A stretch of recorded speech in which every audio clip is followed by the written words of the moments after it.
Controversy surrounds proposed Graaff-Reinet name change as consultation phase continues. By Satori News. Graaff-Reinet, a town steeped in history, sits at the heart of a passionate debate over name changes in South Africa.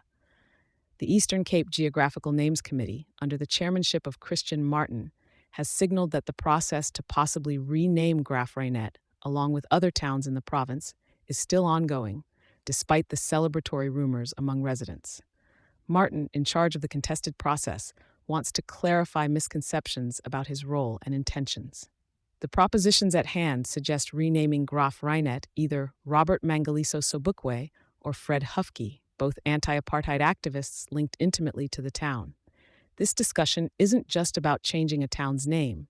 It's a discourse entwined with South Africa's complex history and the visions of restorative justice prompted by the likes of Archbishop Desmond Tutu during the Truth and Reconciliation Commission. The proposed name changes have sparked a considerable reaction from the public.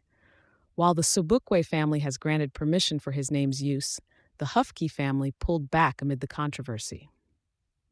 Martin's comment on the ownership of names being implicitly linked to the act of naming has been taken out of context, leading to allegations of bias, claims he staunchly denies. Martin addresses the economic argument put forth by name change opponents, citing wastage of funds, stating that dignity cannot be measured in financial terms. He emphasizes that about R1 million has been allocated for the consultation process, redirecting focus to the importance of community engagement, a practice not commonplace in South Africa's past. The aim, according to Martin, is not to erase history, but to foster a shared South African identity, culture, and heritage.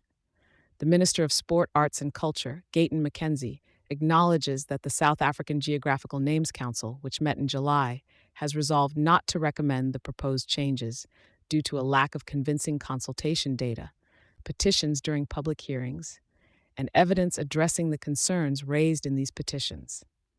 Although resistance is palpable, with stakeholders already compiling appeals and objections, Martin remains dedicated to addressing the Council's concerns and pursuing a balanced approach. The final decision lies with the minister, and as the process unfolds, the ancient Karoo town of Graaff-Reinet awaits to see if its name, tied to Cornelis Jacob van der Graaf, will indeed take on a new identity, reflective of South Africa's broader narrative of transformation and reconciliation. Thank you for choosing Satori News.